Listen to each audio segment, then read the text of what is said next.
We are so back. We are so back to making yet another Grammy-related video before the Grammys this weekend. In case you guys missed it, in my last video, I talked about why I think Chappell Roan's The Rise and Fall of a Midwest Princess, Sabrina Carpenter's Short and Sweet, and Beyonce's Cowboy Carter all would be deserving of Album of the Year should the Academy decide to award them that. And of course, I saved what I think, are the most, important to me to talk about. I saved the best two for last because now we're going to talk about The Tortured Poets Department by Taylor Swift and Brat by Charli XCX. I saved these specific girlies for last because Charli XCX's Brat was my personal album of the year last year. Please see my ranking 2024 albums video if you haven't already, in case you're confused.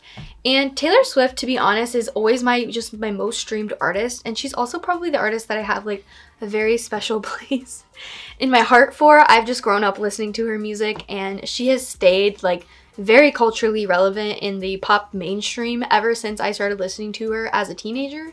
So all that being said, she's one of my favorite artists, so I had to talk about her and I had to talk about Charli today. But to be quite honest, I love all of the girls that I mentioned in this video and the last. I love Beyonce, I love Sabrina Carpenter, I love Chappell Roan. I'm a new fan to Chappell Roan. I'm a new-ish fan to Sabrina because I started listening to her music during her emails I can't send era. I was always kind of a casual listener to Charli XCX before Brat came out, which honestly just became one of my favorite albums of all time. So now I'm a big fan of her as well. And then of course I've always just been a big fan of Beyonce because she's, again, like Taylor Swift, just always been around, always been relevant, always making really good music. So I am obsessed with all these girlies, and I honestly think now it's really coming down to the wire. They're actually gonna have to choose a winner this weekend. I just want to remind you guys, I'm a big fan of all of these girlies, and Billie Eilish as well. I know in my last video I did talk about how I didn't want to spend a lot of time talking about Hit Me Hard and Soft, even though I think it's a Grammy contender for sure. I didn't want to just skip over her. I just feel I haven't listened to it that much, but I am a Billie Eilish fan as well.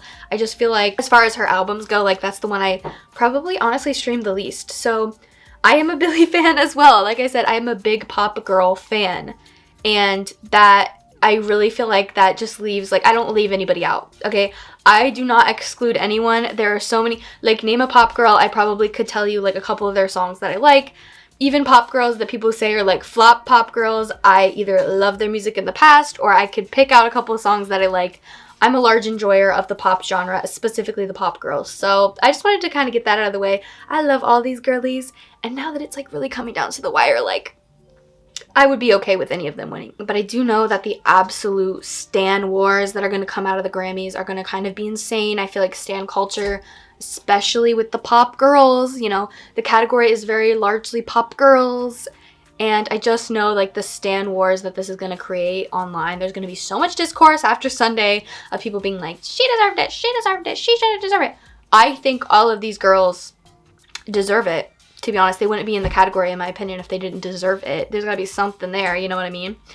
But yeah, just I want to say, just if your favorite artist doesn't win, try to be kind online, because I just don't think anything good comes of you really just being hateful. I mean, of course, get on and give your opinion, why you think somebody else should have won over someone.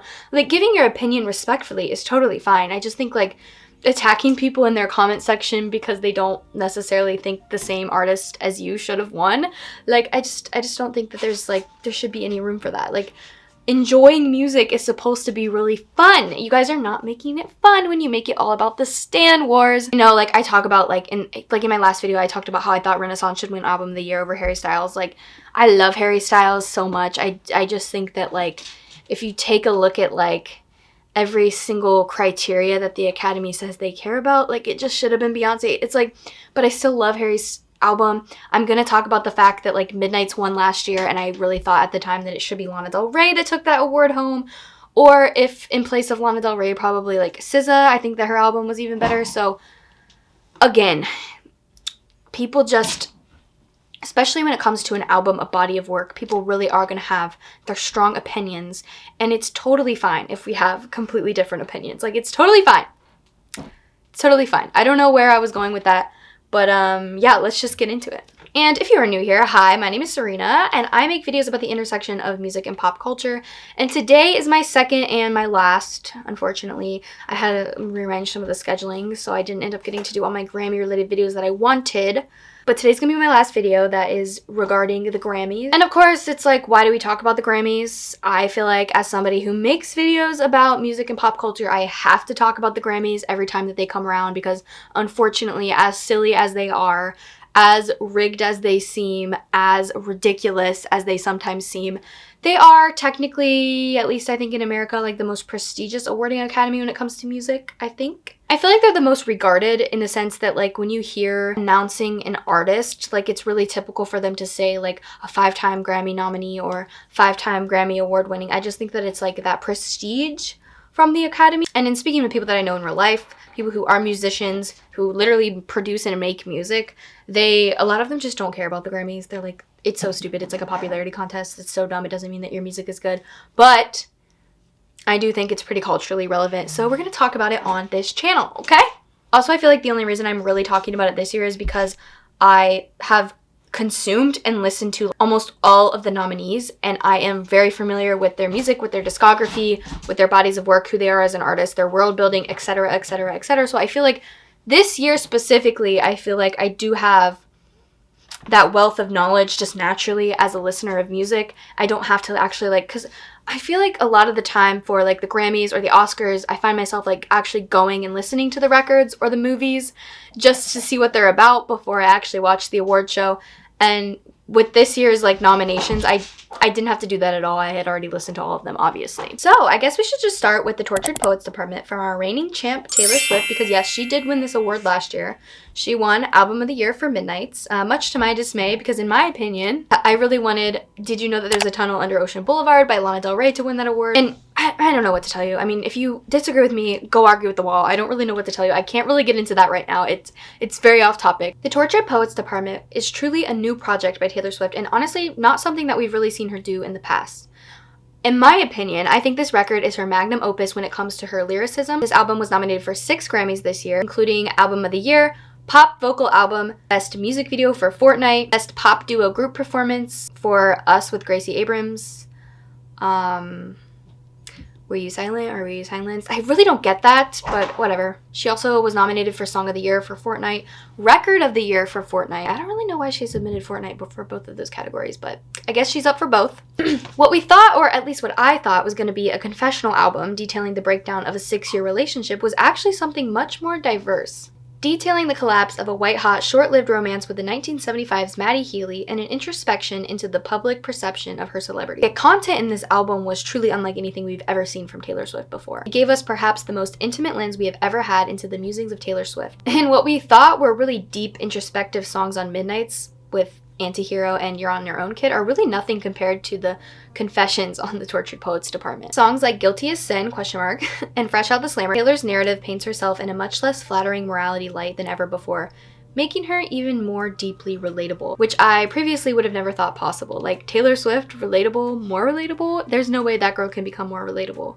But it turns out coming out with like the deepest, darkest introspections about yourself actually do have like a very relatable factor to them. In my last video where I said Beyonce's bag is in her efforts as a tastemaker and a performer, Taylor's bag is truly in her confessional songwriting. Her ability to use her own personal experiences as the muse for the storytelling in her music makes her so beloved as she finds a way to make sense of your own life through sharing details of hers in a catchy, beautifully written pop song. That's kind of just always been her thing, you know? She allows you to better understand your life, what you're going through, because she has a way of writing about her own experiences that are the same experiences, you know, girlhood, breakups. There's just so many different themes throughout her music that she writes songs about that are relatable, and it's weaving her own experiences, her own narrative into the song that make them resonate so much with her fans, and I think that that's why she is so beloved and so popular. As far as artistic excellence goes, I think that with an artist like Taylor, over a decade into her very successful career, the Academy is looking for how much this album shows that she really truly grew as an artist while working on the project. I think in this metric, she has grown exponentially in her lyricism and songwriting craft. This album may be the most unedited Taylor has ever been. You can really feel the raw emotion that drove her ruthless pen throughout this entire album. On this album, she honestly doesn't leave much room for speculation as to like its subject matter and her feelings towards, you know, the different topics that she weaves throughout the album. Like in the song The Smallest Man Who Ever Lived, the bridge of this song quite literally is just beating the dead horse of an ex who wronged her in very vivid detail, and yet the fan reception is overwhelmingly invested because of how many of them have just felt the same sentiment over their exes and their relationships. I can honestly say I truly resonated with this song so much, especially the part where she's like, were you writing a book? Like, were you doing this for some other reason that you haven't told me? Because how could you treat me this badly? And how could you lie to me this completely? Like, I actually felt that. Now I'm getting too far into fangirl territory, but I just have to say that those are just quintessential Taylor Swift lyrics, but like on steroids. Of course, this album does exist in the context in which it arrived in the world, following the Midnights album, which was largely an effort to facilitate a monumental feat like the Eras Tour. Kind of skip over the Midnights album. I think that this album really latches on to what she did in sister albums Folklore and Evermore and expands upon it. But instead of like using a fictional narrative to really drive the stories in the album, she's back to using her own experiences and using that as like the driving force behind the message of the album. This album extends Taylor Swift's legacy and its demonstration of her mastery in the songwriting craft. In this project, she really elaborates on her confessional style of songwriting further than we have ever seen her in the past. Her ability to bleed poetic writing into mainstream pop hits is something so unique to Taylor and her songwriting process. The album was wielded by Taylor to prove that she can dominate the mainstream with endless hits while also being taken seriously as a musician. She wants the best of both worlds. She wants to make the 1989 pop hits, but she also wants to be taken seriously as somebody who can really write a song. The commercial success of this monster cannot be overstated. The album debuted #1 on the Billboard 200 chart with a record-breaking 2.61 million equivalent album units sold in its first week, setting a new record for the largest streaming week ever for an album. And eventually the album would reach a six-time platinum certification, signifying over 6 million units sold. It's considered one of her most successful albums to date.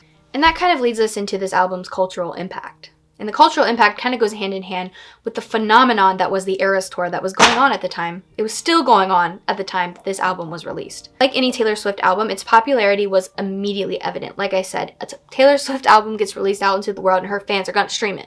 They're going to play that music everywhere. And of course, the Eras Tour was ramping up for its final legs when the album was released, prompting a very ambitious reshuffling of the set list and the inclusion of an entire Torture Poets Department section in the show, which was crazy. I actually saw this in Indianapolis, and I was so impressed by how much they could put into the production of this in that tiny break that she had before she ended up going out on the last part of the tour. I just think that is so impressive, and she is such a diva for doing that. I do have to say that my prediction is that this album's less likely to win, just given that she won the award last year. I think given their history, the Grammys just aren't really that likely to all vote for Taylor, having just given her the award last year. But I don't actually know if that's ever happened, if an artist has ever won back-to-back album of the year. I don't think it's ever happened, and I don't know that it will happen. I don't know that they will reward her, just given that context. I'm just here to share my truth. I just have to say it, so please don't get mad at me. I have a feeling that they just won't give it to her for a second year in a row, but I don't know, maybe history will be made and she will win it. And of course, as a Swiftie, I would never not be excited if she won Album of the Year, but I do worry for the backlash that Taylor would get if she does win Album of the Year, just because, again, she won it last year. And I can already kind of feel the Taylor fatigue creeping in, with people saying that she didn't deserve some of the nominations she got, like just based on the nominations alone. I saw a lot of hate. I saw a lot of backlash. I'm not saying it was overwhelming, because I honestly don't find a lot of Taylor hate on my pages per se, because I don't interact with that kind of content, and I feel like my algorithm knows not to serve me Taylor hater nation content. But I do think that like there was some pushback and as far as like what she's been nominated for. And I will say, any song with Gracie Abrams does not deserve a Grammy and should not have been nominated for a Grammy. In all, the Torture Poets Department is just a non-miss for Taylor Swift, both critically and commercially. And it's pretty much nearly took over the mainstream ever since its release in April of 2024. So it's really been dominating, and I feel like I still hear it daily. If the Academy feels like rewarding Taylor Swift with Album of the Year for the second year in a row, I think it would be pretty deserved. I mean, there's no album out there that's doing better than hers, that's streaming better, that's more popular. And honestly, like, all that being said, just because it's popular doesn't mean it's not good. It's also like a really good Taylor Swift album. So I think it'll be well deserved. If they decide to award it to her and she makes history as, you know, the first person to ever win it twice in a row, I don't actually know if that would be making history because I did not fact check that, but I imagine it's probably never been done before. And who better to do it for the first time than Taylor Swift? Now we got to get into the real diva. My own personal album of the year for 2024, my highest ranked album on the pyramid for 2024, and that is the iconic Brat by Charli XCX. Brat took over the internet in 2024. Brat Summer? Ever heard of her? Do you know her? Did you participate in her? Were you having a Brat Summer? I think we were all having a Brat Summer, kind of. Charli was nominated for 8 Grammys this year, including Album of the Year, Best Dance/Electronic Album of the Year, Best Recording Package, which I actually didn't know was a category before this, but apparently she's been nominated for it, Best Pop Duo/Group Performance with her song Guess with Billie Eilish, Best Pop Solo Performance for her song Apple, Record of the Year for 360, Best Dance Pop Recording for Von Dutch. Yes, that is the version with Addison Rae, so Addison Rae could potentially win a Grammy. And Best Music Video for 360. Charli's 6th studio album, Brat, finally launched her efforts into the mainstream in a way that she was never able to do before. I think Charli, if I'm being honest, stands the most likely to lose this award, just because I think her music is truly, and I mean this so unironically, I do not mean this in like an ironic, funny way, I just think her music's kind of ahead of its time. I think it's kind of a couple years ahead of when that kind of music is like really gonna be popular. But I do think that she's like paving that way. So in that way, I think she's just the pioneer. She's just naturally gonna lead people to making this kind of pop music. But I do think that even though hyperpop is becoming more and more popular, I guess, I still think that like it's a little bit ahead of its time. I'm not gonna lie. I think that her music took over the internet and internet culture. But I think for the average member of the Academy, I mean, like if you held a gun to their head and said, hey, sing the words to the song 360 by Charli XCX, I think most of them might not even know what you're talking about. Also, Charli is an auto-tune queen. She definitely doesn't have like the classically trained voice that the Academy loves to award with for someone like Adele. She definitely, I mean, that's not to say that Charli can't sing. I just think like the type of music that she produces obviously largely uses the auto-tune feature to make it sound the way that it sounds. And again, like I said, they love awarding like a classically trained, like a timeless type of voice. Then again, the Grammys also do love to reward an underdog. Like they really do love the come up story, the underdog story, the, you know, the person who didn't necessarily have like the most resources, wasn't necessarily the most popular, coming up and kind of doing it on their own. They really do like that. And I think, like I said in my last video about Sabrina and Chapel, I think that if they're kind of feeling like rewarding someone who took like multiple years, maybe a decade even, you know, to really reach their breakout year, if they're really feeling like awarding one of those types of artists, like at that point Charli does have a chance. Obviously, like she's just like them in the sense that like she's really been trying to find her footing in the industry, trying to like make a name for herself for a really long time. And I think that like this year with her breakout success with Brat has really just, I don't know, it's kind of like Sabrina and Chapel, like they're finally just getting their flowers for like a lot of hard work that they've been putting in this industry for a long time. As far as artistic excellence, Charli really found her stride with this album. Brat is simply a sonic revolution.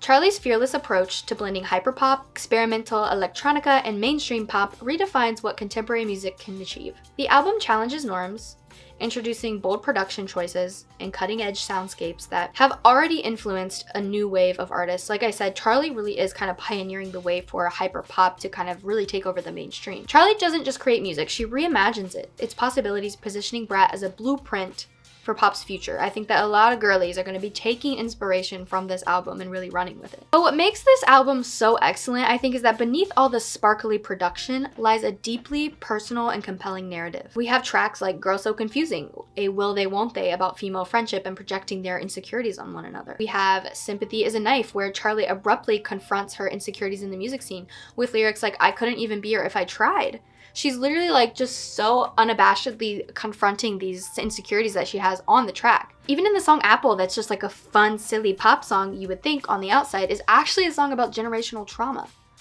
The theme in her songwriting is quite literally, we are dancing in the club until we take just that 1 second to actually reflect on what the lyrics are saying, and we're like, wow, do I need to look inward? Am I relating a little bit too much to this song? Is there something that I need to change? Do I need to look inward? And this intersection of vulnerability and hyperpop is what I think launched Charli into the mainstream this year. What do you mean that the catchy hyperpop anthems that you are bumping to at the club are also deeply relatable to things that you have going on in your own life? I mean, it is brilliant. Truly, it's brilliant.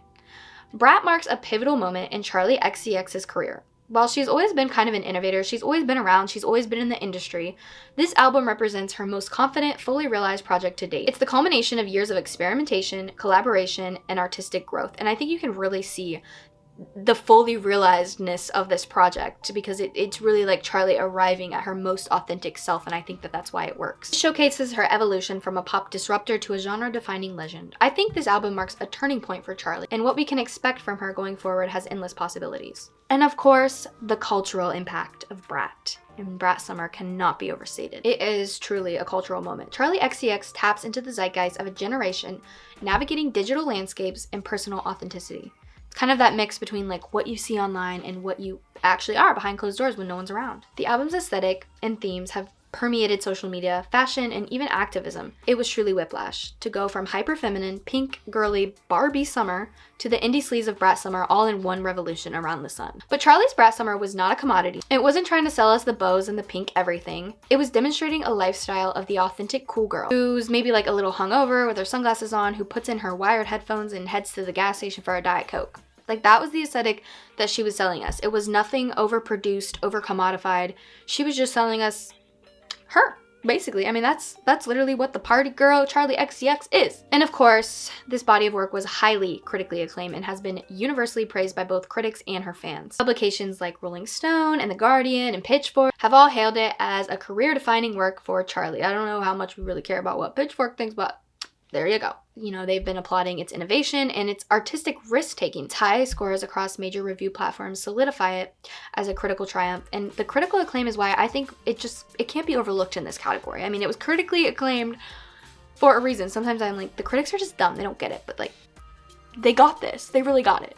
In all, I think that Brat is a new high for Charli. The follow-up to which I am so excited for. I am so eager to see what she's going to do next because as an artist, I think that she truly has no limits. If the Academy decides to award her for the Album of the Year, I think it'll be more than deserved, and it will kind of set a new precedent for the wave of new artists that are coming in who are going to be very heavily influenced by her work. I think that, I don't know, I think it'll set a good precedent for those artists, and I think that it would be really deserved. And of course, it wouldn't hurt that it's like my favorite Album of the Year, winning Album of the Year. Hello? Universes align, stars align. Those are my thoughts about these two albums. Let me know which albums you think should win Album of the Year. Let me know which ones you're kind of going to be rooting for on Sunday. Which ones you're kind of be like, oh my god, please, please, please, please let them win. I know I will be sat for this year's Grammy, specifically Album of the Year, but I'll kind of be sat just kind of wanting to see how everything shakes out, especially because I have a lot of horses in the race, okay? There's a lot of pop girls that I represent. No, but there really is just like so many artists that I enjoy so much that are going to be at the Grammys. Also, it's confirmed that Chapel and Sabrina are going to be performing. I think I saw something on the Grammys that Charli might do a song or so. So I am definitely going to be sat for those performances. I'm also going to be in Mexico at the time. So hopefully I'll find a way to like be able to stream it. I'll have to figure out the time difference. That's actually giving me stress right now thinking about that, but I'll figure it out. I guess, yeah, leave me a comment who you think should win Album of the Year. If you're seeing this after the Grammys have already aired, tell me what happened. Like, let us know in the comments what happened. You're commenting from the future, like what is going on, who actually won the award, and was I correct? Were my predictions correct? Was I a little bit spot on? Was I a little off? Was I completely off? Did somebody actually really upset the whole thing? Did someone outside of these pop girls win? Let me know, because you're all knowing. You're in the future. Like, making the Grammy content was really fun. Let me know what kind of videos you guys want to see. I have been having a lot of fun really diving into like music content. That's been really fun so far this year, but let me know the types of videos you want to see from me because I am a woman of the people. If you want me to make a video, I will do it. Now, if you guys have made it to the end of this video, thank you so much for listening to me yap on and on and on about a couple of my favorite albums. And I will see you guys soon with a new video. Bye!